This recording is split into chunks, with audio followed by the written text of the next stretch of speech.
That's what's up. So then you had a friend of yours that moved in with you with your grandmother. Frank. Talking about Frank, yeah. Your boy Frank. Yeah. Tell us, that was an interesting relationship. You know what I mean? The interesting dynamic between the two of y'all. That's one of my favorite parts of the book, by the way, too. Is that right? Oh, I agree. Everybody got a good Frank in the corner. You know what I'm saying? Everybody got a good little Frank. That's true, man. Frank, Frank, we was 10, 11, 12 years old up until the early teenage years. But Frank was a klepto, even at that age. You know what I mean? One would ask, how do a kid turn into like a klepto wanting to steal all day, every day? You know what I mean? What is that, genetics, or how do you get that there? Shit ain't natural. Yeah, but he was that way. Yeah. You know what I mean? In 5th, 6th grade, I'm walking to school. Frank didn't want to go to school. Frank wanted to steal.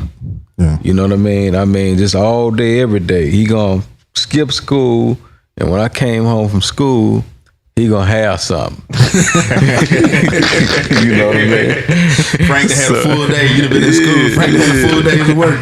So eventually, you know what I mean, I start giving him some assignments. You ain't gonna go to school. I'm gonna give you assignments. You need some of the Chuck Taylors. Yeah. So one of the life's changing stories that happened to me was when I made it to the 8th grade. Yeah, I think I was in 8th grade, and Frank, had an assignment that day, and it didn't go well. You know what I mean? He got caught, and they called my grandmother. And, I was in school. I'm in 8th grade. I'm doing pretty good. So I get a call from Mr. Ross, my principal. What school is this? This is Lamar Fleming. Okay. Come down. So I'm, I ain't thinking nothing of it. So I get in the office and he say, son, do you know Frank? I'm like, yeah, I know Frank. He said, well, Frank had some problems today. You know something about what? Like, I don't know nothing about that, Mr. Ross. I'm in class and I'm making good grades. You know what I mean? I'm like, I'm doing good.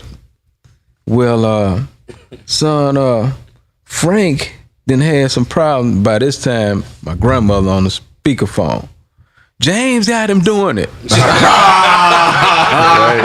Grandma told it all. Yeah. So I try to say something. Ms. Ross, shut up, son. That's your grandmother. No, yes, sir. James got him doing everything. So we got off the phone, and Mr. Ross explained to me. He said, son, have you ever heard of the word conspiracy? I'm like, no. He said, spell it. So I spelled conspiracy correctly. He said, well, I'm finna spell it on your back end. Twice. Back then, you got real ass whooping. You got like real ass whooping. Wasn't no 2 and 3. We got real ones, right? Yeah. So yeah, I got conspiracy spelled on my ass twice.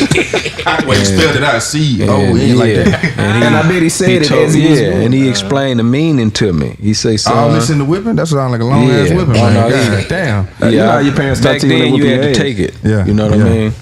But here's the good part about it, that knowing the meaning of that word saved my life. Because all of my homies, a lot of people, for you all that don't know this, conspiracy is a cold charge. Right. You know what I mean? You don't have to be there with that crime. Just having knowledge of it. You know what I mean? Knowing what's happening. You down. So thank you, Mr. Ross, if you can hear me. Donnie Houston.